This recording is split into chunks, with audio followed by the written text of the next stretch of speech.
noches, buenas noches. No sé cómo se escuchará, espero que se escuche bien. Ahí me estoy escuchando. Estamos desde el estudio de mi home, desde mi casa, por el tema climático. Así que estamos un temita con cuestiones técnicas, acá con Lean armando todo, porque pobre lo agarré así de sopetón. Así que vamos a ir a otro tema. El tema de hoy está intitulado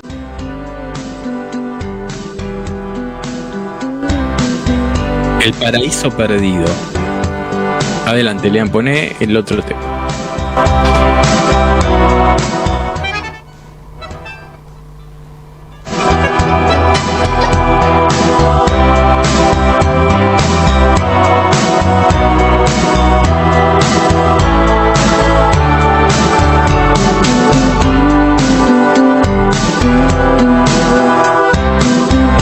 Bueno, tenemos que ir como aceitando un poco esta situación. Porque como no tengo la lamparita que dice In the Air, entonces bueno, tenemos que ir así como medio con lenguaje de señas con el amigo Lean.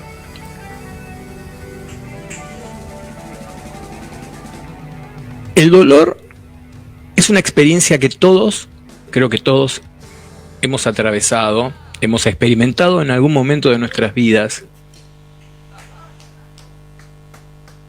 Ya sea el dolor físico, el dolor emocional, este puede ser abrumador, ¿no? Y dejarnos una profunda huella que a veces no nos deja salir, como una especie de pantano.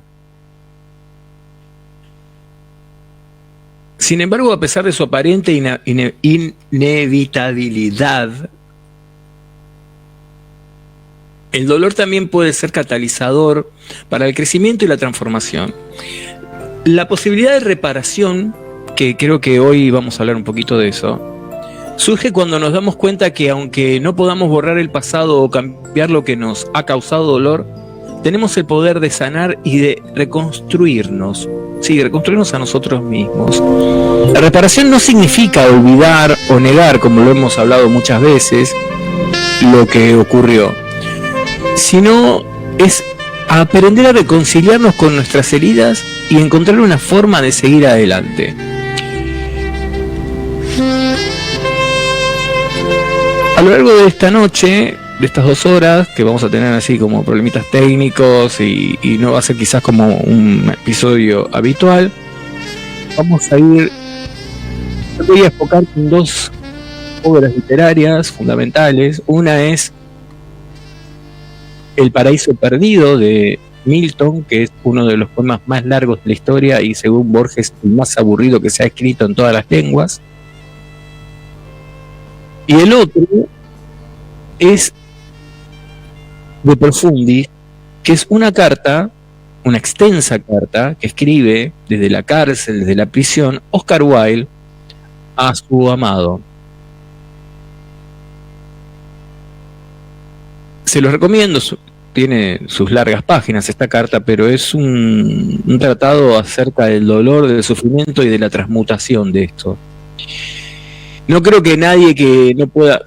Creo que no sé si alguno de los oyentes habituales alguno ha leído el libro, la carta de Profundis, pero creo que aquel que la ha leído no pudo no salir transformado de las letras, de la expresión, del dolor, de cómo este ser, en un punto frívolo, en un punto irónico, en un punto muy inteligente, en una sociedad pacata, paga su placer, su volar alto, con el peor de los castigos, con la mazmorra, con el deshonor. No solo la mazmorra, sino el deshonor, que me parece que es un poco lo que les quiero transmitir acerca de esta carta. Vamos a empezar un poco con cómo se dirige. Tiene que ver con, imagínense, la época de Oscar Wilde. Oscar Wilde estaba casado, tenía 2 hijos y se enamora de un amigo, un amor homosexual que en ese momento estaba un poco mal visto, y este joven, con una relación muy tormentosa con su padre, Empieza como una guerra con el padre en un punto. Y según lo que Oscar Wilde relata de este joven, es una persona que tiene claros signos de estructura narcisista, y Oscar Wilde se va hundiendo en este amor, en este maltrato, en este perdonarlo todo, en este dejarse humillar, hasta que en esta lucha con el padre lo denuncia a Oscar Wilde, y Oscar Wilde termina preso por el simple hecho de su condición sexual. Enero-marzo de 1897. La prisión de Reading. Querido Bossi, después de larga e infructuosa espera, he decidido escribirte yo, tanto por ti como por mí, pues no me gustaría pensar que he pasado 2 largos años de prisión sin recibir de ti ni una sola línea, ni aún noticias ni mensajes que no me dieran dolor. Nuestra infausta y lamentabilísima amistad ha acabado en ruina e infamia pública para mí, pero el recuerdo de nuestro antiguo afecto me acompaña a menudo, y la idea de que el aborrecimiento, la amargura y el desprecio ocupen para siempre ese lugar de mi corazón que en otro tiempo ocupó el amor me resulta muy triste. Y tú mismo sentirás, creo, en tu corazón, que escribirme cuando me consumo en la soledad de la vida de presidio es mejor que publicar mis cartas sin mi permiso, o dedicarme poemas sin consultar. Aunque el mundo no haya de saber nada de las palabras de dolor o de pasión, de remordimiento o indiferencia que quieras enviarme en respuesta o apelación. Si algo encuentras en ella, en la carta, en las palabras, de lo que parezcas ser acusado injustamente, recuerda que hay que agradecer que existen faltas de las que se nos puede acusar injustamente. Si hubiera en ella un solo pasaje que lleve lágrimas a tus ojos, llora como lloramos los que estamos en la cárcel, donde el día, no menos que la noche, está hecho para llorar. El verdadero necio, ese del que los dioses se ríen o al que arruinan, es el que no se conoce a sí mismo. Yo, de esos, fui demasiado tiempo. Tú has sido de esos también demasiado tiempo. No lo seas más. No tengas miedo. El vicio supremo es la superficialidad. Todo lo que comprende está bien. Recuerda asimismo que lo que para ti sea penoso leer, aún más penoso es para mí escribirlo. Contigo los poderes invisibles han sido muy buenos. Te han permitido ver las formas extrañas y trágicas de la vida como se ven las sombras de un cristal. La cabeza de Medusa que petrifica a los hombres, y a ti se te ha... la cabeza que petrifica a los hombres, a ti se te ha dado mirarla en espejo solamente. Tú has caminado libre entre flores, y a mí me han arrebatado el mundo. Tú exigías sin elegancia y recibías sin gratitud. Pero más que nada me culpo de la total degradación ética en que permití que me sumieras. La base del carácter es la fuerza de la voluntad, y la mía se plegó absolutamente a la tuya. Los que vivimos en la cárcel, en cuyas vidas no hay más acontecimiento que la pena, tenemos que medir el tiempo por espasmos de dolor y el registro de los momentos amargos. No tenemos otra cosa en qué pensar. El sufrimiento, por curioso que esto pueda parecerte, es el medio por el que existimos. Es el único medio por el que somos conscientes de existir. Y el recuerdo del sufrimiento en el pasado nos es necesario como garantía, evidencia de nuestra identidad continuada. Entre yo y el recuerdo de la alegría hay un abismo no menos profundo que entre yo y la alegría en su inmediatez. Si nuestra vida juntos hubiera sido como el mundo se la imaginaba, una vida tan solo de placer, disipación y risas, yo no sería capaz de recordar ni un solo de sus pasajes. Es porque estuvo llena de momentos y días trágicos, amargos, siniestros en sus avisos, grises o tremendos en sus escenas, monótonas y violentas, indecorosas. Por lo que veo u oigo cada incidente con todo su detalle. De hecho, un poco más. Hasta tal punto se nutren los hombres de dolor en este lugar, que mi amistad contigo, en la forma en que me veo forzada a recordarla, se me parece siempre como un preludio consonante con todos esos variados modos de angustia que cada día tengo que atravesar. Ahora continuamos. Y pensaba un poco en el paraíso perdido. Cuando uno siente dolor, a veces el dolor es más fuerte cuando recuerda que viene de un lugar lindo, por ejemplo. Tal vez a veces uno se pone a pensar, recuerdo algunos pacientes que recuerdan una pareja y tienen nostalgia de esa relación. Y cuando cuentan, ¿no?, acerca de la relación, era terrible, era trágica, sufrían todo el tiempo. Y uno se pregunta, ¿qué extrañan? ¿Cuál es el paraíso que perdieron?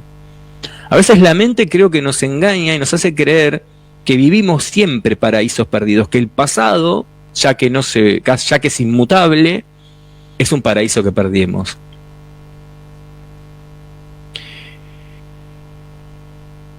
Milton le hace decir a Satanás una frase que me encanta y tiene que ver con que el infierno en realidad es estar lejos de la mirada de la persona que uno ama. Un poco Milton, cuando te deja traslucir acerca de la personalidad de Satanás, te muestra que la soberbia no lo deja reconocer el dolor de haber perdido un paraíso. Y pienso cuántas veces, ¿no?, la soberbia no nos deja reconocer el dolor, y el orgullo no nos deja reconocer cuando nos equivocamos. Y seguimos persistiendo en el error, cuando quizás podríamos recobrar algo de lo que teníamos. También eso dice Milton un poco en el poema, que no le pide disculpas a Satanás porque sabe que ya no sería lo mismo, y prefiere gobernar en el infierno que obedecer en el paraíso.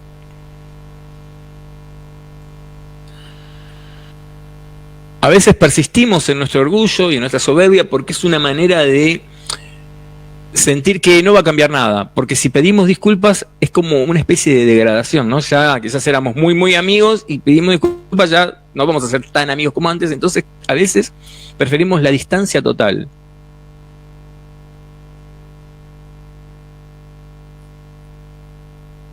Como con una dieta, ¿no? Cuando la rompemos, listo, ya está, me comí un alfajor, me como todo lo que venga.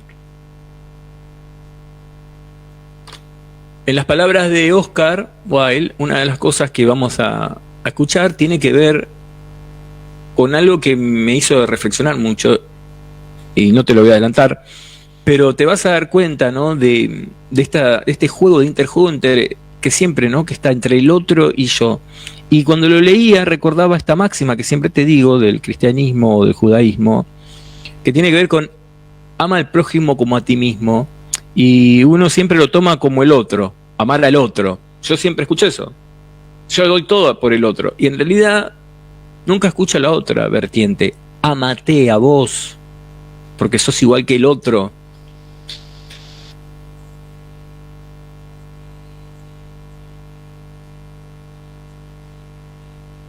En esta lucha que plantea Milton entre el Satanás y Dios, ¿quién queda en el medio? Nosotros, los humanos. Y ya que estamos, te lo voy a resumir un poquito lo que plantea Milton. Milton plantea, bueno, que hubo una rebelión, Dios los tiró a los demonios al infierno con un lío de rayos, centellas y no sé qué más, y azufre y fuego, y se quemaron y cayeron ahí. Y cuando se despiertan estaban medio atados, con cadenas de diamantina, pero se sueltan. Y una de las cosas que dice Milton es que Dios sabe todo lo que va a suceder. Y entonces estos seres Satanás estaba al lado de un tal Belcebú, de un Moloch, no me acuerdo qué otros más, y empiezan a armar como una especie de democracia para votar, para ver qué acción iban a tener. Moloch lo que decía era, bueno, si reagrupémonos Belcebú lo que decía es reagrupémonos y vayamos otra vez a la contraofensiva. Moloch, sin embargo, lo que decía era armemos un infierno, armemos una especie de ¿cómo te puedo decir? De la salada del cielo acá abajo. Había sido bastante aceptada esa idea, pero otra idea que surge por ahí tenía que ver con corrompir aquello que Dios había creado, no ir a una batalla directa, sino establecer una batalla intermedia entre el cielo y la tierra, o sea, con la criatura de Dios. Vamos a darle por donde más le duele, dijo Satanás. Los judíos, el nombre Satanás, para los judíos es Hasatán, y Hasatán es el adversario. Ellos no plantean, después te voy a comentar un poco, esto que tienen los cristianos o los evangélicos de el mal y el bien, y que el demonio te lleva a hacer cosas que no tendrías que hacer, como si fuera Dios Batman y el otro Guasón, ¿no? Algo así. Entonces, el demonio se va, emprende vuelo y encuentra a Uriel, y el demonio se disfraza de un querubín. Uriel, que parece que no se da cuenta de esta situación, le empieza a tirar data. El otro le pregunta, che, ¿qué onda? ¿Dónde está el paraíso? ¿Qué es eso? A ver, me das info porque quiero conocer. Y Uriel, contento, ¿no? Como tiene la gente buena inocencia, no se da cuenta que esto es una trampa, y le empieza a tirar data acerca de lo que pasó, qué sé yo. Entonces lo lleva a este querubín al paraíso. Un poco que sospecha, lo va a hablar con Gabriel, y Dios, cuando le dice, no, yo estoy al tanto de todo esto, quédate tranquilo, porque tengo cámara de seguridad en todo el mundo, le dice, así que quédate tranquilo. 4K es la cámara que tengo, así que mira. Entonces empieza a escuchar como un pájaro, Satán, a hablar a Adán y Eva, y Adán le empieza a decir, mirá que el Kia nos dijo que no comamos de esto, hagamos lo que sea, pero no me venga después, porque yo sé cómo sos vos, que comemos, que no pasa nada, y vamos a ir al muere, ¿eh? Esto escucha el chabón, está ahí como un pájaro, que me imagino que podría ser un cuervo, y entonces se le presenta a Eva en sueños. Y le empieza a decir que en sueños, que coma la manzana, que es apetitosa, bla, bla, bla, bla. Eva le cuenta a su marido, y el marido la reprende. Y Gabriel habla creo que Gabriel, Rafael, alguno terminado en él, seguramente habla con Dios. Y Dios le dice al hombre que tenga cuidado porque lo va a tentar y va a pasar esta situación. Bueno, cerca del árbol hay Satanás se transforma en serpiente y le empieza a hablar a Eva, según Milton, y le empieza a decir que, hacerle la cabeza, ¿no? Le empieza a comer el oído y le dice, pero a ver, yo según tengo entendido, dice Eva, las serpientes no hablan. Ah, ahí está, porque yo comí de la manzana. Como yo comí de la manzana, mira, estoy hablando. Y vos serías como Dios si comés de la manzana. Ah, mira vos, dice, mira qué viejo tramposo el Kia. Entonces come de la manzana Eva, seducida por la serpiente, que en el fondo era Satán. Claro, al principio se sintió con un éxtasis terrible y después empezó a sentir un vacío, un dolor, una repulsión terrible. Y Eva dijo, bueno, yo no me voy al infierno sola. Acá yo ya me maté de la cagada, la voy a decir al otro. Y voy a comenzar, vamos los dos por lo menos, ¿no? Te voy a agarrar de las patas, te llevo, pues no me voy a quedar sola. Entonces le dice al marido, y un poco Milton lo que dice es que Adán la seguía hasta el infierno. Entonces el marido come y le pasó algo parecido. Bueno, se empezaron a sentir mal, se empezaron a sentir con vergüenza, se esconden de Dios, de la presencia de Dios. Y esto más o menos lo que sabemos, ¿no? O sea, los rajan, le ponen un querubín en la puerta, vos parirás con dolor, vos vas a trabajar toda tu vida, vas a sufrir sacando de la tierra, te va a ser complicada. Y acá estamos los seres humanos luchando. Una de las cosas que Milton plantea es que Satán, cuando sale del infierno, cuando vuelve, se encuentra que tiene 2 hijos. O sea, dice, ¿y yo 2 hijos de dónde? Dice el chabón este. La muerte y el pecado. Bueno, cuando se va a tentar al hombre, le dice a los 2 hijos, poco los convenció muy rápido, los manipuló muy rápido, y le dijo, bueno, hagan un camino, ponele una autopista entre el infierno y la tierra, porque les dio las coordenadas de la tierra, y ahí un poco, antes supuestamente no había muerte, y ahí un poco vino esta desgracia a nosotros. Un poco el poema te plantea la pérdida del paraíso de ambos, de Satán y de Adán y Eva, o no sé si de ambos o de todos, en realidad. La diferencia quizás entre Adán y Eva y el Satán es que Adán y Eva no tuvieron la maldad de hacerlo, sino que fueron tentados, fueron seducidos. En cambio, Satán sí se rebeló contra Dios. Porque bueno, la vanidad, ¿no? Dicen que era un ángel, uno de los ángeles preferidos de Dios, que pensaba que podía más que él, y bueno. Hay otras versiones que dicen que en realidad Dios, uno de los mandamientos que les da a los ángeles en su momento es que obedecieran a él, que a él había que adorar, y cuando hace al hombre, llama a todos sus ángeles, y claro, te dijo, no, a ver, yo me inclino ante vos. Y se revela de esa manera. Dice, yo ante el hombre no me voy a revelar, no me voy a inclinar, solamente voy a adorarte a vos. A Dios esto no le gusta, y entonces lo que hace como una especie de hermano rebelde, rencoroso, es mostrarle a Dios que se equivocó, que en realidad no es tan buena su creación. Que quizás tenga razón un poco, ¿no? Quizás un poco nos hizo un poco falibles. Bueno, también una cosa que introduce Milton es que en este momento habla con su hijo, Dios, con Jesús. Bueno, lo que ya sabemos, la cosmovisión cristiana. Y Jesús se compromete a salvarnos después. Esto es una de las cosas que lo escuchamos siempre. El tema, ¿qué tendrá esto que ver con el dolor? Primero, que lo que tiene que ver con el dolor, según lo que yo interpreto, es las sensaciones que tenemos cuando hacemos algo que sabemos que no está correcto.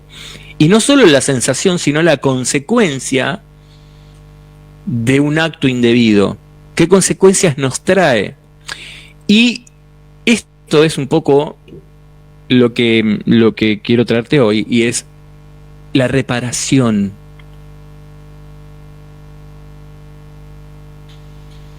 Los judíos lo llaman tikkun olam, la reparación del mundo. Ellos plantean algo parecido a la reencarnación, sí, creo que tengo entendido que ellos creen en la reencarnación, y tiene que ver con reparar lo que uno se equivoca. Pecado, para los judíos, pecado en realidad es error. No es como nosotros pensamos el pecado como, no sé, como que ya está, ¿no? Ellos lo toman como error. Y la Biblia, eso lo llaman Torah, y es acierto, dar en el blanco.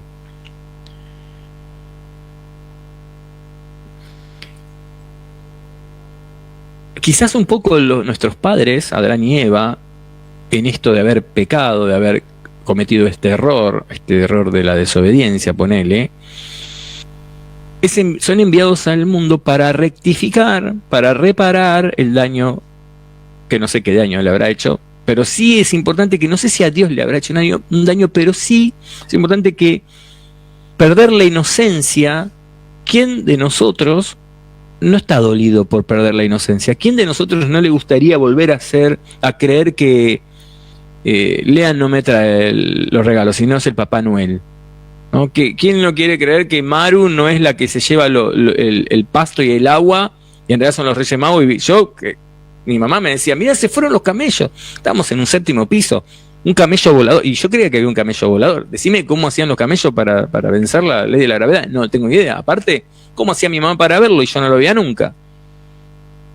Nosotros sentimos, por lo menos yo, no sé si lean también, por lo menos que como que es parte de un paraíso que perdimos, los Reyes Magos, Papá Noel. A veces, eso es en el mejor de los casos, a veces el paraíso perdido tiene que ver con una familia que la rompió el divorcio, que quizás nosotros los psicólogos tomamos como que en un divorcio puede ser exitoso cuando dentro del sistema familiar tenemos subsistemas, y cuando se rompe, hay un divorcio, lo que nosotros los psicólogos, o lo que esperamos en realidad, es que quiebre o que se genere un cisma en su sistema conyugal, pero no en el parental. Y lo que sucede muy a menudo es que se rompen los dos sistemas. Entonces es como, ¿quién por mí? El nene piensa, ¿no? ¿Quién por mí? Si se quería, no se quiere más, y encima uno me habla mal del otro, el otro, o sea, ¿quién soy yo, no?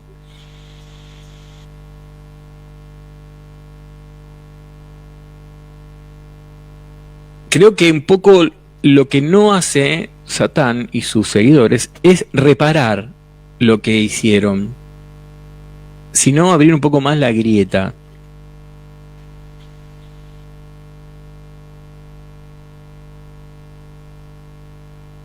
Vamos a ir ahora de la mano de Lean a un tema que hoy estoy acá, hoy estamos así como dependiendo 100% de la mano de Lean.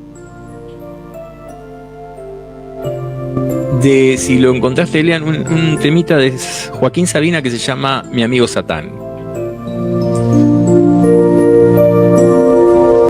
Bueno, volvimos. Lean, acá me dice que mi conexión a internet es inestable. Me parece que está hablando de mí un poco. No sé si de la conexión a internet, sino de mi emocionabilidad. Bien, un poco estamos ahí casi a la tanda. Y tenemos, voy a hablar de los saludos.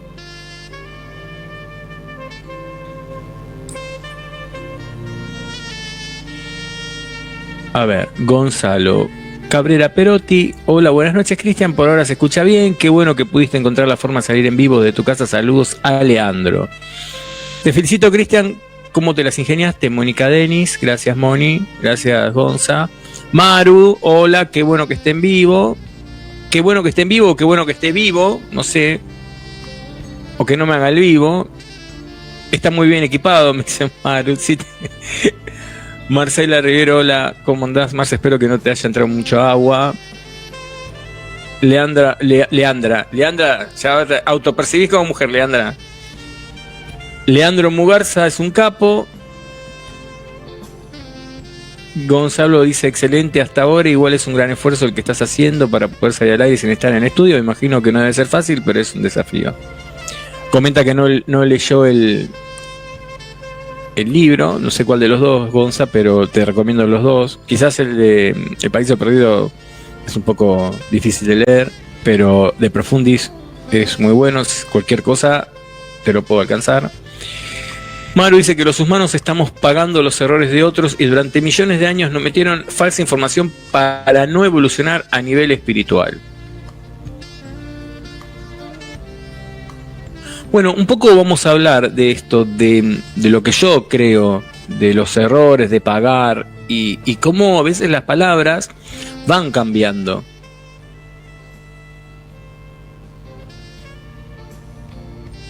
Acá Gonza dice que ninguno de los dos. Bueno, si después cualquier cosa, el de Profundis lo tengo, Gonza. Me decís y te lo paso. Bueno, estamos a 3 minutos de la tanda y voy a echar un poquito algo que se me ocurrió, que venía pensando y recordaba, que te lo quería contar.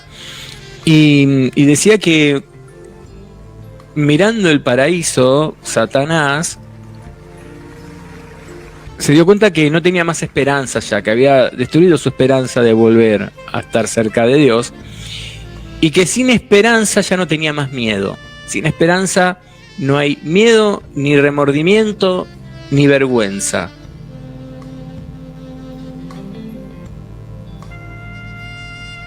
Y me acuerdo ahora, para asociar libremente, una película que te puedo recomendar, Tiempo de Valientes. No tiene mucho que ver con el dolor, pero sí a Peretti, no me acuerdo, Luque, es un policía, Peretti es un psicólogo. Lo que le dice Peretti es si se había enojado porque la mujer de Luque le había sido infiel, y él dice que no, qué sé yo. Entonces Peretti le dice, bueno, todavía tenés esperanzas de volver con ella. Cuando no tengas más esperanzas vas a poder como destruir todo, ¿no? Como decirle, mirá, me hiciste esto otro, y esta cosa y esto. Bueno, son, creo, y 54, y le voy a dar la tanda al señor Lean para que él pueda pasar los avisos y entre otras cosas. Buenas. buenas noches. Pero muy buenas noches. Pero qué alegría. ¿Me escucha? ¿Cómo le va, señora? ¿Cómo le va, señora? ¿Bien?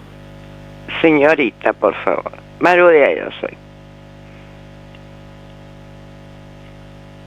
Sí, la conozco. Le reconozco la voz, señora Maru de Aedo. ¿Qué se cuenta? ¿Cómo le va? Bien, muy bien, excelente. Aparte, bueno, escuchando su programa, que lo recomiendo a todo el mundo, porque me encanta. La verdad que está muy, pero muy bueno. Espero que no se enoje Gonzalo, que le corté. Bueno, pero llamé después de la tanda. Después de la tanda llamé.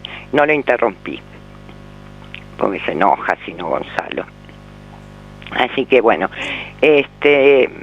como le puse no, no fue para mí no fue un enojo. No. ¿Te parece? Bueno. Sí. Los hombres somos un poco así, somos frontales los hombres. Las mujeres dicen las cosas de una manera más sutil y nosotros somos así. Bueno, está bien. Lo que le había comentado en el mensaje, esa es la información que yo sé. ¿Sí? Que durante millones de años nos estuvieron metiendo información falsa justamente para no evolucionar. Yo puse a nivel espiritual, pero en realidad para no evolucionar en todo nivel, ¿no? Con el tema de nosotros no podemos, no, esto no, aquello no, por mi culpa, bueno, todo eso. Pero en realidad no es así la cosa. Pero bueno, va a depender del trabajo interno de cada uno, ¿no? Usted cuando dice que nos metieron, habla de la religión. También.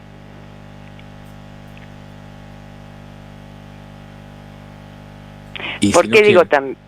Claro, hay un pequeño delay, ¿no? ¿Por qué digo también? Porque... Sí, hay un delay, sí, eso sí es cierto. Ah, sí, porque tarda en contestarme, por eso le decía. Y... me fui, disculpe. A todo nivel, o sea, espere que me fui. ¿Por qué dice que la religión? Claro, la religión sí. No, nos metió cosas que no son ciertas. Y también es la información que yo tengo de hace mucho tiempo, ¿no?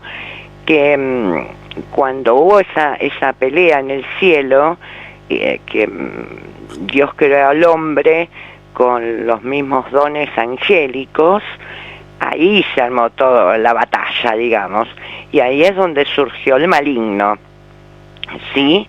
Entonces, bueno, hubo una guerra, es lo que yo sé, una guerra en el cielo, y muchos ángeles caídos bajaron a la tierra para convencer y tentar a los seres humanos y sacarle esos dones que Dios nos dio. No sé si fui clara. Sí. Algo así sería. Hay varias teorías. No sé si decir leyendas o mitos acerca de eso. Hay varias teorías, digamos. Pero bueno, eso es lo que yo sé. Que los ángeles caídos bajaron para convencer y tentar a los seres humanos que nosotros no teníamos esos dones. Entonces, bueno, se creyó en aquel momento y bueno, por eso hay también en este tiempo y ya hace rato una gran movida a nivel espiritual, ¿no? Para volver a la fuente, llámese Dios, el universo, bueno, el ser de creencia, para volver a la fuente y volver a tener con lo que vinimos, para los que creemos en eso, ¿no? Sí. Bien, ¿cómo le fue ayer, Maru, en su programa? ¿No me escuchó? No, lamentablemente no pude, pero ahora que lo suben ya lo voy a escuchar por Facebook. Ya está puesto. No, bien. La verdad que compartimos un muy buen operador, así que, pobre, me banca Leandro. Así que no, me fue bien, mucha gente se enganchó, me gustó, hablé de quiromancia y quirología, algo que nunca había tocado así, no en su totalidad, pero que no había hablado así en radio, y el tema gustó mucho. No pude desarrollar todo porque hay cosas que no las puedo explicar, pero sí gustó. Y ya sé lo que voy a hablar el martes que viene. Bueno, un adelanto entonces nos va a dejar. No, usted sabe que es sorpresa, usted me tiene que escuchar. Bueno. Usted me tiene que escuchar, y si no, como le engancho para que me escuche. Bueno, Maru, le mando un beso grande. Un abrazo de luz. Hoy le mando un abrazo, porque está muy lejos hoy, está muy lejos. Y bueno, y lo sigo escuchando, y gracias por escucharme. Chao. Un abrazo. Un Chao, abrazo chao. a usted. Hasta luego. Bueno, acá Lea me pasa saludos de Julio de Palomar, que le gustó la carta de Oscar Wilde, que todavía no la terminamos de leer, ahora vamos a seguir. De hecho, ahora voy a empezar. Empezar no, a concluirla, si querés. Concluías tu carta diciendo: cuando no estás subido a un pedestal, no eres interesante. La próxima vez que estés enfermo, me iré inmediatamente. Ah, qué fibra tan grosera revela eso. Qué falta total de imaginación, qué insensible, qué vulgar era ya el temperamento. Cuando no estás subido al pedestal, no eres interesante. Los dioses son extraños. No solo de nuestros vicios hacen instrumentos con que flagelarnos, nos llevan a la ruina con lo que en nosotros hay de bueno, de amable, de humano, de amoroso.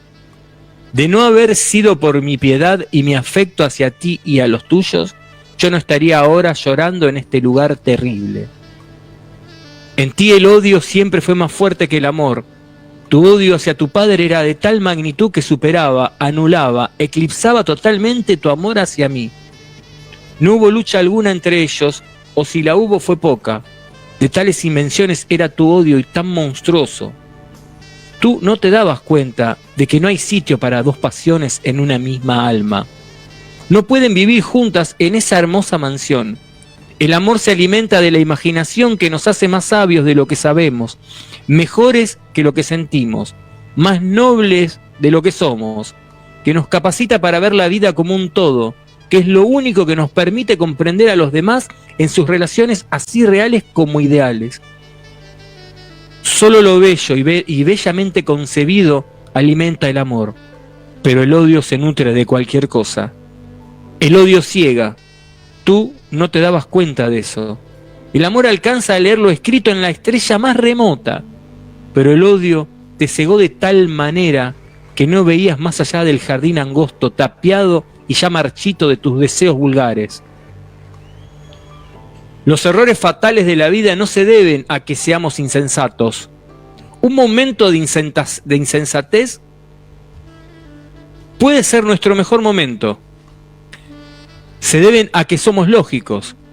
Pero, ¿tú crees realmente que eras digno del amor que yo entonces te mostraba? ¿O que yo ni por un instante pensé que lo fueras?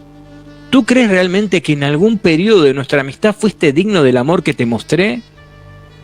Yo sabía que no lo eras, pero el amor no trafica en un mercado, ni usa balanza de mercachifle.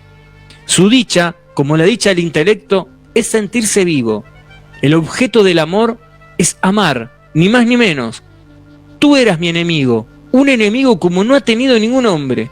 Yo te había dado mi vida, y para satisfacer las más bajas y despreciables de todas las pasiones humanas, el odio, la vanidad y la codicia, tú la habías tirado.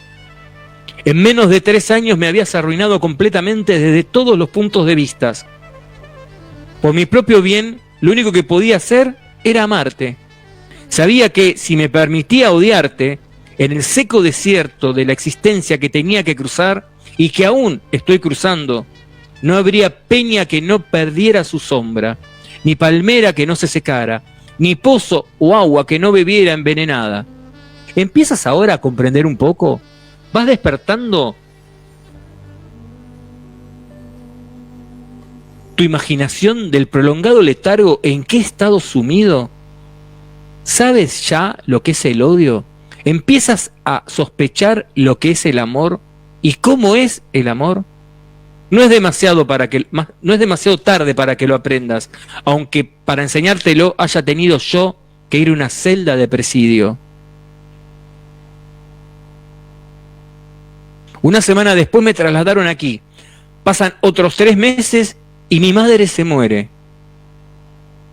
Tú sabías mejor que nadie lo mucho que yo la quería y la veneraba. Su muerte fue tan terrible para mí que yo, que en tiempo fuera del señor del lenguaje, no tengo palabras con que expresar mi angustia y mi vergüenza. Nunca, ni en los días más perfectos de mi desarrollo como artista, pude tener palabras dignas con que llevar una carga tan angustiosa, ni acompañar con suficiente majestad de música el purpúreo cortejo de mi pena incomunicable. Ella y mi padre me habían legado un nombre que ellos habían ennoblecido y honrado, no solo en la literatura, el arte, la arqueología y la ciencia, sino en la historia pública de mi propio país y en su evolución como nación. Yo había manchado ese nombre eternamente. Había hecho de él un mote bajo entre gente baja. Lo había arrastrado por el mismísimo fango. Lo había entregado a las bestias para que los bestializaran y a necios para que lo hicieran sinónimo de necedad. Apenas el tiempo había embotado, que no curado esa herida, cuando me llega de mi esposa cartas violentas, duras y amargas por conducto de su abogado. De inmediato se me acusa y amenaza de pobreza. Eso lo puedo soportar. Puedo hacerme a cosas aún peores que esas, pero me arrebatan legalmente a mis 2 hijos, y eso es y seguirá siendo siempre para mí un motivo de aflicción infinita, de suplicio infinito, de dolor sin fin y sin límite. Que la ley decida y se arrogue la facultad de decidir que yo soy indigno de estar con mis propios hijos, eso es absolutamente horrible para mí y para cualquiera. La ignominia de la prisión es nada comparada con eso. Envidio a los otros hombres que se pasean en el patio conmigo. Estoy seguro que sus hijos los esperan, aguardan su venida, los recibirán con dulzura y al final de todo es que tengo que perdonarte. Y he de hacerlo. No escribo esta carta para ponerte amargura en tu corazón, sino para arrancarla del mío. Por mi propio bien tengo que perdonarte. No puedo y no puede uno tener siempre una víbora comiéndole el pecho, ni levantarse todas las noches para sembrar abrojos en el jardín del alma. No me será nada difícil hacerlo, si tú me ayudas un poco. Llevo en la cárcel casi 2 años. De mi naturaleza ha brotado la desesperación salvaje, un abandono al dolor que era penoso de ver, una ira terrible e impotente, amargura y desprecio, angustia que lloraba a gritos, tormento que no encontraba voz, tristeza muda. He pasado por todos los modos posibles del sufrimiento, pero, aunque a veces me regocijara en la idea de que mis sufrimientos fueran interminables, no podía soportar que no tuvieran sentido. Ahora encuentro escondido en mi naturaleza algo que me dice que no hay nada en el mundo que carezca de sentido, y el sufrimiento menos que nada. Ese algo escondido en mi naturaleza, como un tesoro en un campo, es la humildad de la que tengo ante mí. Lo que tengo que hacer si no quiero estar durante el breve resto de mis días lisiado, desfigurado e incompleto, es absorber en mi naturaleza todo lo que se me ha hecho, hacerlo parte de mí, aceptarlo sin queja, ni miedo, ni renuencia. El vicio supremo es la superficialidad. Todo lo que se comprende está bien. Decidí suicidarme el mismo día que saliera de la cárcel. Al cabo de un tiempo, ese mal ánimo pasó y resolví vivir, pero vestido de tinieblas, como un rey que se viste de púrpura. No volver a sonreír, convertir toda casa entera donde entrara yo, casa de duelo, hacer a mis amigos caminar despacio y tristes conmigo, enseñarles que la melancolía es el verdadero secreto de la vida, lisiarlos con mi dolor, desfigurarlos con mi pena. Ahora pienso de otro modo, muy distinto. Veo que sería desagradecido y malo si cuando mis amigos vienen a verme pusiera una cara tan larga que ellos tuvieran que poner una más larga aún para solidarizarse conmigo? O siquiera recibirlos, invitarlos a sentarse en silencio, comer hierbas amargas y asadas funerarias. Tengo que aprender a estar alegre y contento. Hay momentos en el que el dolor me parece ser la única verdad. Otras cosas podrían ser ilusiones a la vista, pero el dolor no esconde nada atrás. Con el dolor se han construido mundos y en el nacimiento de un niño o de una estrella hay dolor. No hay un solo hombre desdichado de los que están conmigo en este lugar desdichado que no esté en relaciones simbólicas con el secreto mismo de la vida, porque el secreto de la vida es el sufrimiento. Eso es lo que se oculta detrás de todo. Cuando empezamos a vivir, lo dulce es tan dulce para nosotros y lo amargo es tan amargo que inevitablemente dirigimos todos nuestros deseos al placer y aspiramos, no ya a alimentarnos de miel un mes o dos, sino a probar otro alimento, no a probar otro alimento en todos nuestros años que nos quedan, ignorantes de que mientras tanto podemos estar realmente matando de hambre al alma.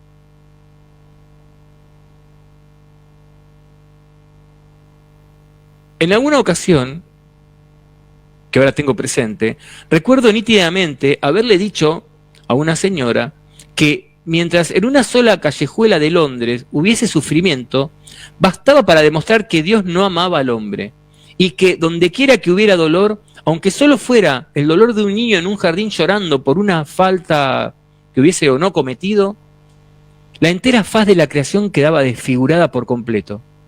Hoy comprendo que estaba totalmente equivocado. Ella me lo dijo, pero yo no lo podía entender. Ahora me parece que el amor, de alguna manera, de alguna clase, es la única explicación posible de la extraordinaria cantidad de sufrimiento que hay en el mundo. No concibo otra explicación. Estoy convencido de que no la hay, de que sí, como he dicho, se han construido mundos con el dolor, pero ¿sabés qué? Han sido por las manos del amor. Lo más terrible no es que te rompan el corazón. Los corazones están hechos para romperse. Lo más terrible es que te lo petrifican.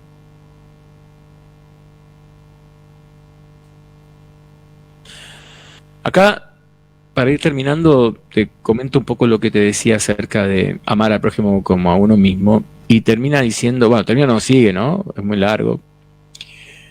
Entonces habla de Jesús y dice, vivir para los demás como objetivo concreto y deliberado no fue su credo. No fue la base de su credo. Cuando Jesús dice, perdonad a vuestros enemigos, no lo dice por el bien del enemigo, sino por el bien de uno mismo, porque el amor es más bello que el odio. Cuando ruega al joven al que amó con verle, vende todo lo que tienes y dáselo a los pobres, no es en el estado de los pobres en el que está pensando Jesús, sino en el alma del joven, el alma gentil que la riqueza estaba desfigurando. La mayoría de la gente vive para el amor y la admiración, pero es de amor y admiración de lo que deberíamos vivir. Si algún amor se tiene con nosotros, deberíamos reconocer que somos totalmente indignos de él. Nadie es digno de ser amado. El hecho de que Dios ame al hombre demuestra que en el orden divino de las cosas ideales está escrito que se dé amor eterno a lo que es eternamente indigno. El amor es un sacramento que habría que recibir de rodillas. No te dé miedo el pasado. Si te dicen que es irrevocable, no lo creas. El pasado, el presente y el futuro no son sino un momento a la vista de Dios, a cuya vista debemos tratar de vivir. El tiempo y el espacio, la sucesión y la extensión son meras condiciones accidentales del pensamiento.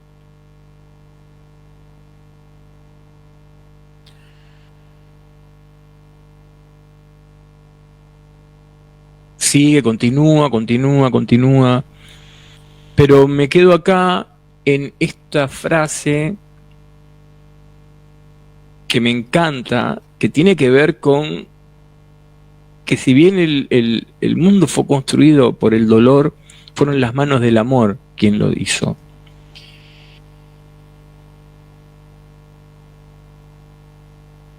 Un poco Freud lo plantea, ¿no? Cómo nosotros estamos siempre queriendo evitar el displacer para tener placer. Y en esa carrera, yo pienso, y es un agregado mío, vamos perdiendo herramientas para trabajar el dolor, para aceptarlo. El dolor es un maestro a veces, como cualquier emoción. El tema es que si nosotros estamos reprimiendo siempre, y siempre estamos callando a los maestros, ¿cómo aprendemos?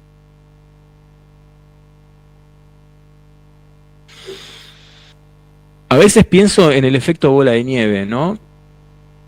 Te lo voy a hacer como un ejemplo que le hago siempre a los pacientes que me encanta. Y es que Freud estaba dando una conferencia y había un hombre que le estaba preguntando, le estaban molestando y estaba hablando. Entonces Freud dice, bueno, sáqueme a este tipo, mándenlo para afuera. Viene seguridad, se lo llevan para afuera al chabón, pero el chabón afuera empieza a golpear la puerta, a gritar, a demandar la atención. Y era peor. Freud dice, hubiera sido mucho mejor para mí escuchar qué quería, tratar de satisfacer lo que le pasaba, tratar de entenderlo, que reprimirlo o desalojarlo. Él dice desalojarlo.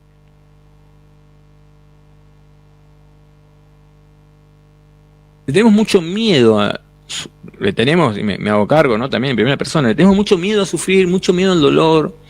A veces tenemos mucho más miedo al dolor espiritual que al dolor físico, al dolor del amor. Y creo que, como hablamos en algún episodio, es donde nos focalizamos nosotros, ¿no? ¿Dónde nos estamos focalizando? En lo malo que podría pasar, y no estamos quizás focalizándonos en la experiencia, en la ganancia que podríamos tener en un punto de esa experiencia.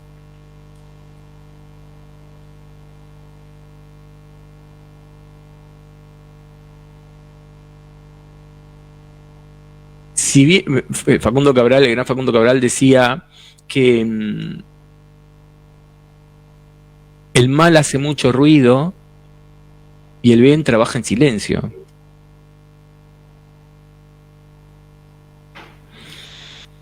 Y esto, ¿no? Del bien trabaja en silencio, el amor es más bello que el odio, es lo que tenemos que entender.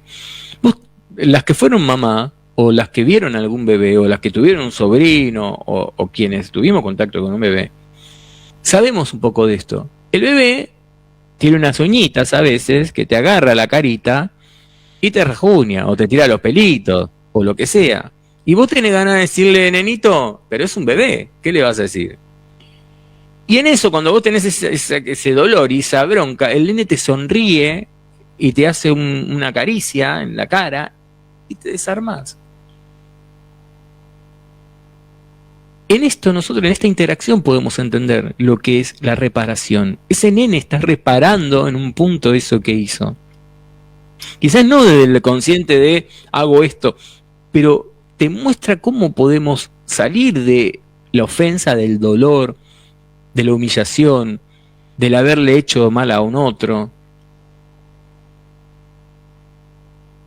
Te traigo estos dos ejemplos, el de Satanás y el de Oscar Wilde, un poco como dos antagonistas de qué hacer cuando uno hace algo que no tiene que hacer, o qué hacer cuando uno se equivocó, qué hacer cuando uno está sufriendo.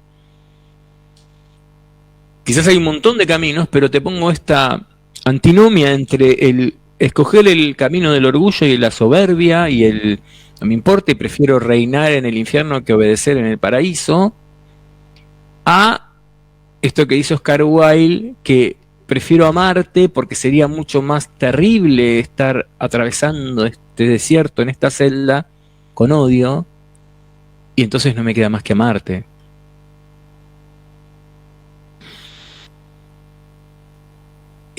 Este libro, esta carta, es desgarradora, más cuando vos conoces un poco la historia de Oscar Wilde, de cómo, de lo sensible que era, de lo inteligente que era, de cómo se burlaba un poco de la sociedad de su época. Hablamos en el episodio de la importancia de llamarse Ernesto, no sé si te acordás, en un momento de una obra de él. Él escribió El retrato de Dorian Gray, Un marido ideal, El príncipe feliz, El fantasma de Canterville. Bien, lean, no estás deprimido, estás distraído. No estás deprimido, estás distraído. Distraído de la vida que te puebla. Tenés corazón, cerebro, alma y espíritu. Entonces, ¿cómo podés sentirte pobre y desdichado? Distraído de la vida que te rodea. Delfines, bosques, mares, montañas, ríos.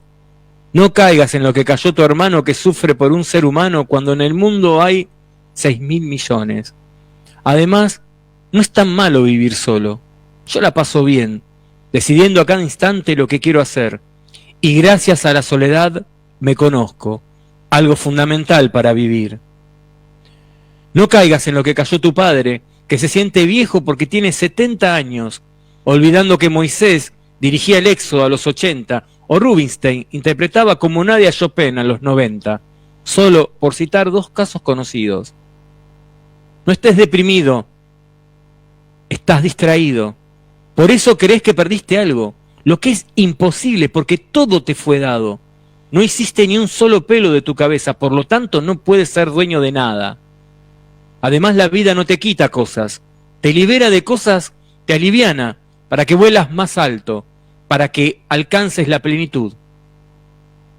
De la cuna a la tumba es una escuela, por eso lo que llamas problemas son lecciones. Y la vida es dinámica, por eso está en constante movimiento, por eso solo debes estar atento al presente. Por eso mi madre decía, yo me encargo del presente, el futuro es asunto de Dios. Por eso Jesús decía, el mañana no interesa, Él traerá nueva experiencia, a cada día le basta con su propio afán. No perdiste a nadie, el que murió simplemente se nos adelantó, porque para allá vamos todos. Además, lo mejor de Él, el amor, sigue en tu corazón. ¿Quién podría decir que la Madre Teresa está muerta? No hay muerte, hay mudanza. Y del otro lado te espera gente maravillosa.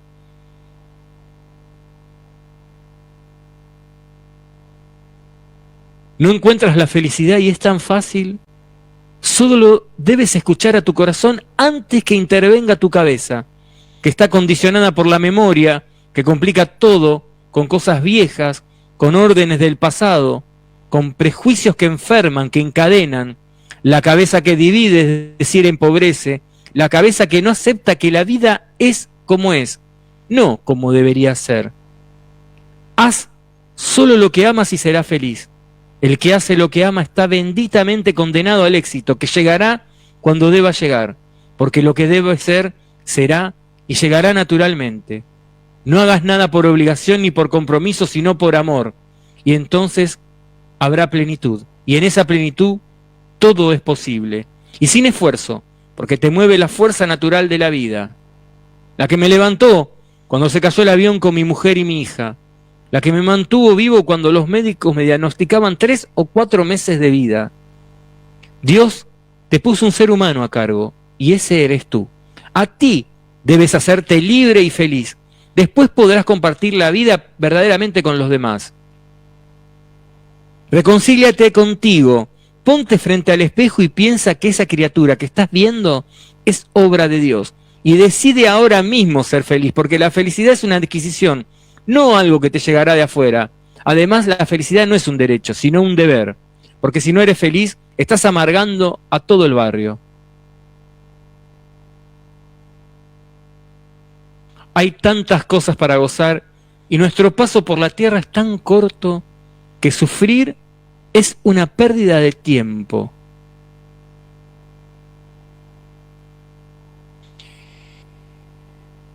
Facundo Cabral. Lo he escuchado mucho, continúa, es un poco largo, un poco más largo, pero es hermoso y creo que cada palabra para mí tiene un significado. De todas maneras, como diría Buda, o dirían los budistas, quisiera hacer la distinción clásica entre sufrir y sentir dolor. Sufrir es una pérdida de tiempo, es verdad. El dolor es inevitable. ¿Cuál es la diferencia? Que yo el dolor lo experimento en el presente y el sufrimiento es algo que pasó en algún momento y yo sigo sintiendo ese dolor, pero recreado por mi mente.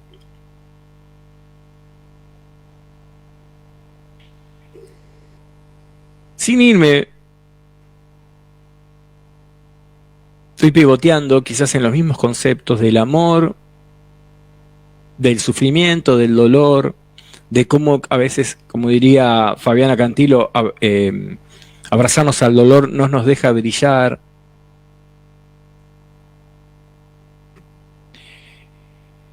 Y yo creo que podemos brillar en la oscuridad. Yo creo que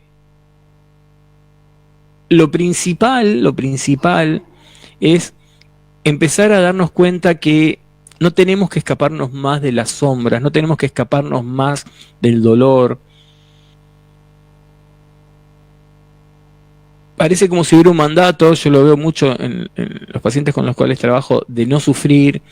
Y como te digo, siempre ante un duelo me dicen, bueno, yo estuve, mira, no te voy a mentir, estuve bien toda la semana, pero el domingo me puse a llorar. Hay como una exigencia de está bien, sé fuerte, sé valiente, no pasa nada, tenés que seguir por tus hijos, por tu marido, por tu mujer. Y tenemos que abrazar el dolor y amigarnos con esa experiencia humana. Es una experiencia humana como cualquier otra. Ahora te voy a contar, obviamente que llegué a este punto, que es un callejón sin salida, donde te tengo que contar un cuentito, que es muy trillado, pero bueno. Resulta que un rey le dice a uno de los sabios que por favor le dé una frase que él tenga, que sea la mejor frase de todo el mundo, que sea una frase que él recuerde siempre. Entonces el sabio manda a forjar un anillo con una frase y que se la da al rey y le dice que solo la lea en momentos claves de su vida, no la lea en cualquier otro momento. Bueno, resulta que quería conseguir ciertos territorios para su imperio y consigue conquistar estos territorios y hacerse soberano de todas estas tierras. Muy feliz, muy contento. Recuerda que es un momento muy importante. Entonces se saca el anillo y lo lee, y lo que dice son estas frases que te dicen todo el tiempo, que vas a ver que es trillado, y es: esto pasará.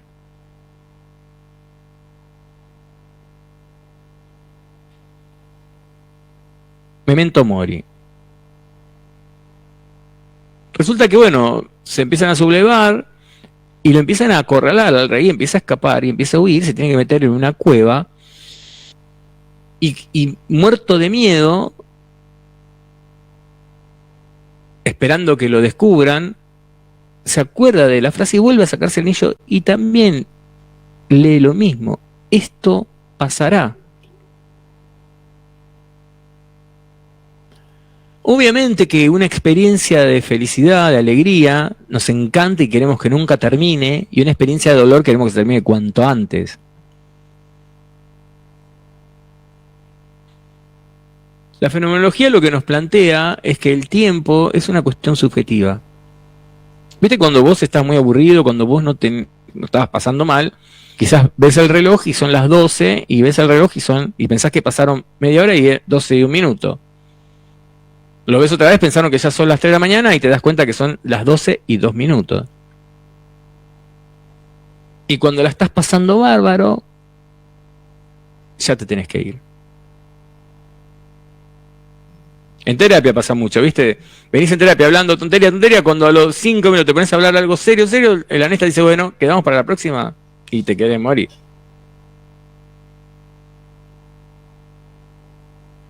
Entonces, hoy apelo a nuestra capacidad de elección y de focalizarnos en lo que atraemos a nuestra vida. Pero viste esto que siempre yo discuto, esto de uno atrae lo que desea, esta cuestión de la energía. Y pienso que, más allá de la energía, pienso que uno atrae de acuerdo a su conducta. Como diría la gran Mirta Legrand, así como te ven, te tratan. Nosotros, Oscar Wilde, si vos lees De Profundis, te vas a dar cuenta que no supo poner límite, o intentó poner límite a una persona muy manipuladora que lo estaba utilizando, ¿Cuántas veces nos ha sucedido en la vida que quizás nos atravesamos con algún psicópata, alguna narcisista, y nos estafan? Pero quizás podemos tener como consecuencia o un aprendizaje y de esta manera volvernos más sabios, volvernos más íntegros, volvernos más conscientes con nuestras limitaciones, con nuestros deseos, con cuidarnos, con no exponernos, o podemos enceguecernos con la ira, con la venganza, con el rencor, con el proyectar en el otro, y en tal caso seguramente volveremos a repetir.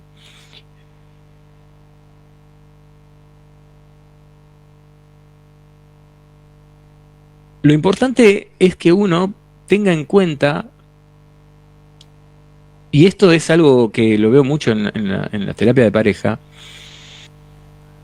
uno a veces tiene una visión de lo que es, claro, lo hablamos muchas veces, y no escucha al otro cuando el otro le dice otra cosa. Por ejemplo, licenciado, mi marido me dice gorda y yo me siento mal, porque me dice gorda en la casa y yo me siento con un kilo de más y me hace sentir mal. Ay, pero gorda, ¿no te das cuenta que te lo digo cariñosamente? Sí, pero a mí me duele, pero es una boludez, pero a mí me jode.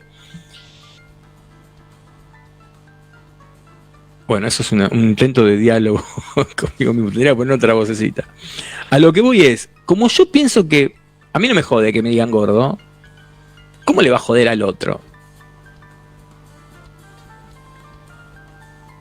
Y no vamos escuchando realmente lo que le sucede al otro porque lo vamos como negando, silenciando. Y no es de malos, ¿eh? Es que nosotros tenemos que aprender a entender, como dicen muchas veces por ahí, que hay tantas verdades como mentes posibles. Que la realidad es una construcción individual y social.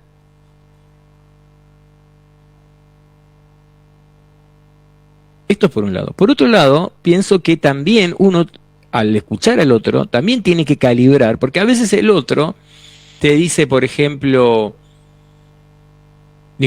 quedaron los dos en que se iban a ver a las 7 de la tarde, ninguno de los dos se dice nada, y a las 8 le llega un mensaje uno al otro y le dice, ¿qué hago con los sanguchitos de miga que te compré? ¿Ahora qué hago con todo esto?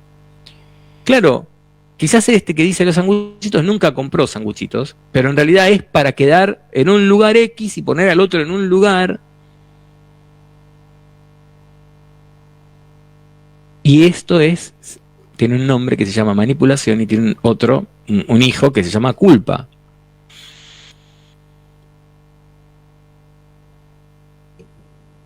¿A qué voy con esto? Digamos, a veces por la culpa que sentimos y la culpa que nos hace sentir nuestra actitud, esa culpa es como un portón que se cierra automáticamente y no nos deja. Es como si fueran, ¿viste la reacción que hacen los imanes, que te repele? Y esa culpa que sentimos nos aleja de algo.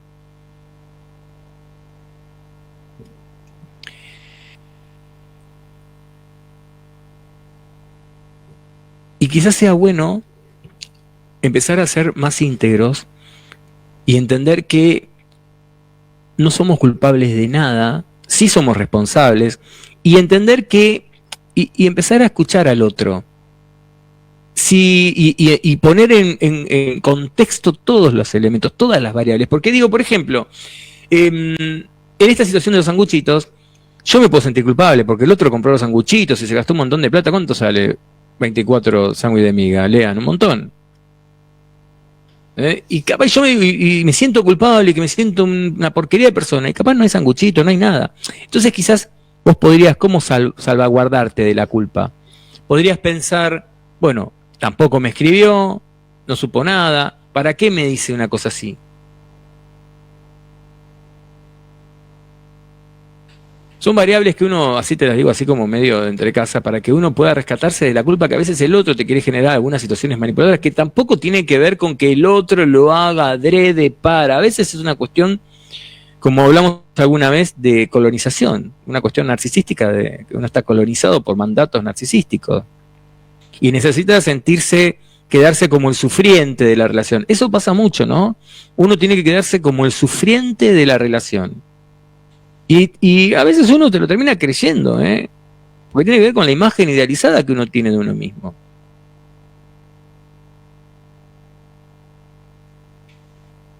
Para ir un poco concluyendo y cerrando las aristas que te abrí hoy, pienso que reparar es la herramienta privilegiada que tenemos para salir de la culpa, para poner un manto de piedad en el dolor ajeno, para sentirnos, quizás en un acto que cometemos equivocado nos resta puntos, y reparar nos sume puntos a nuestra conciencia, a nuestra autoestima. A veces pensamos, ay, ¿para qué voy a reparar si la verdad que es un desastre esa persona? No me llega ni a los talones. Yo no lo pienso, pero he escuchado mucho eso. ¿O cómo lo vas a escuchar si la verdad que cómo vive? Y el tema es que uno tiene que aprender que todas las voces que se nos llegan pueden tener mensajes que nos estén advirtiendo de algo o enseñando algo.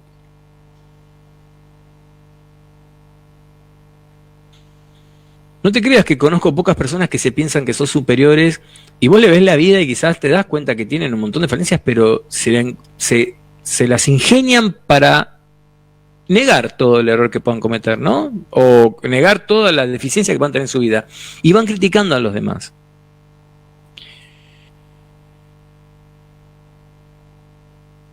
Me ha pasado muchas veces. Y creo que un poco lo que dice Oscar Wilde tiene que ver con que el dolor te trae humildad. El dolor te empieza a enseñar un poco que, ¿dónde estabas? ¿Qué pensabas de los demás? ¿Y ahora quién sos?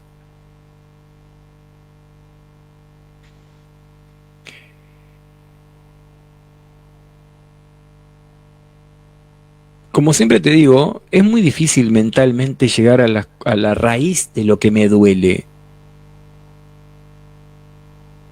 ¿Cómo podemos procesar mentalmente un dolor que es emocional? ¿No? Y quizás la mente también siempre nos da por qué, y porque mi mamá y mi papá, y después llegás y hay personas que hablan de vidas, de otras vidas y de no sé qué. Lo que te puedo sugerir hoy es una pregunta. ¿Viste cuando hablamos siempre que no es todo malo y no es todo bueno? Cuando vos veas que siempre es todo malo, te puedas preguntar, ¿y hay algo bueno acá? ¿Puedo sacar algo bueno de todo esto malo? Porque siempre hay algo bueno. Y al revés, cuando veas que es todo bueno, decís, bueno, a ver, esto todo bueno, ¿a qué me puede llegar a conducir? ¿Qué puede haber de malo? Vos me dirás, qué rebuscado, pero ¿cuántas veces uno dice, y tuvo todo en la vida? La verdad que ahora es caprichoso por eso, porque tuvo todo en la vida y le cuesta. La tuvo fácil la vida.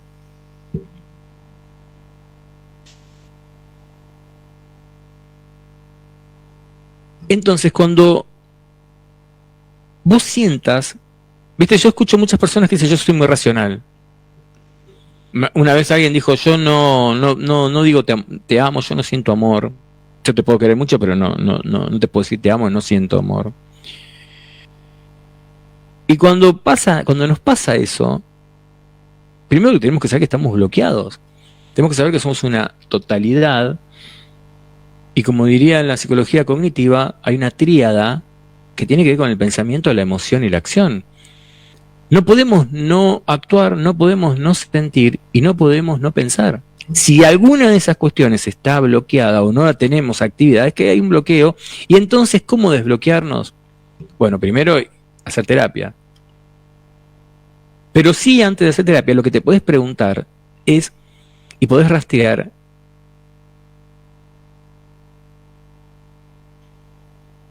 afectividad en tu cuerpo. Por ejemplo, algunos signos. Si vos estás comiendo mucho, no puedes parar de comer, o no puedes parar de fumar, o te vas perdiendo, no te vas encontrando las cosas donde las vas dejando, y tu vida es un desastre. Vos tenés dos posibilidades, o decir, bueno, no, siempre fui despistado, siempre es un lío mi vida, desde chico, O poder empezar a pensar si en realidad se incrementa por momentos, en qué momentos se incrementa, y empezar a rastrear de estas pistas. ¿Viste cuando jugamos a la búsqueda del tesoro? Que ibas y ponías en un libro algo y ponías una pista de otro lugar. Bueno, tengas que empezar a bucear en esta situación. ¿Por qué estoy comiendo demasiado? ¿Por qué estoy comiendo cualquier cosa? ¿Por qué me duele la panza así? ¿Por qué? ¿Qué es lo que está pasando? Y ahí empezás a asociar, bueno, lo que pasa es que tuve que pagar mucho, no me alcanza para fin de mes. ¿Y qué me está pasando? ¿Y qué me pasa con el trabajo? Tengo miedo de no tener, bueno, X. Es un poco el ejercicio que hacemos en terapia, asociar libremente. El tema es,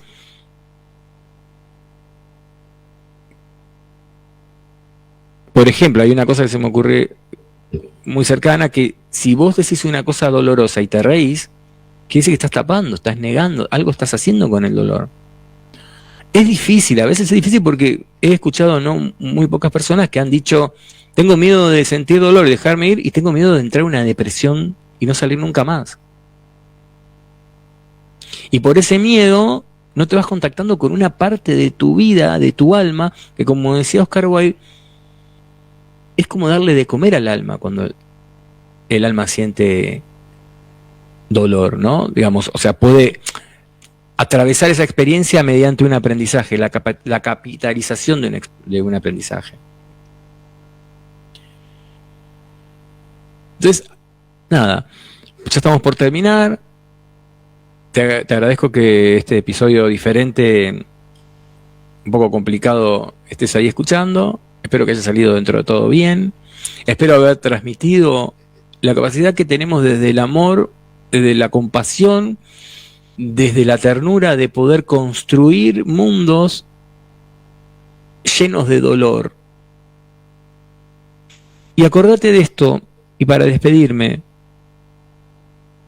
es verdad que quizás tengas dolor en tu alma porque haya fallecido personas que has conocido, familia, porque te hayan dicho algo o te hayan hecho una traición, pero también hay amor y tenés la capacidad no solo de sentir ese dolor plenamente, sino también de transmutarlo. Y te aseguro, y te lo firmo, y mirá que aseguro pocas cosas, que si lográs transmutar ese dolor, podés transformar, podés cambiarle el signo a ese dolor, vas a ser una persona mucho más íntegra y mucho más sabia de lo que eras. Pero también, como te digo, te digo otra cosa, si no lográs hacerlo y lo negás, lo que te convertís es en un cascarón, en alguien que vive por los demás, en una fachada, en alguien que no tiene la posibilidad que la vida nos da de crecer, de madurar y de ser más sabios. Bueno, Lean, te agradezco mucho que me banques. Gracias, te mando un beso. Le mando un beso a todos los que me bancaron la partida. Le agradezco a Gonza, a Jacqueline que llegó ahora, a Maru, a Marcela, a todos los que me escuchan y a todos los que hicieron esto posible, y a mí mismo también, ¿por qué no a mí? Un abrazo grande, la noche que apagaron la luz, Cristian Boitovies y Leandro en los controles. Un abrazo.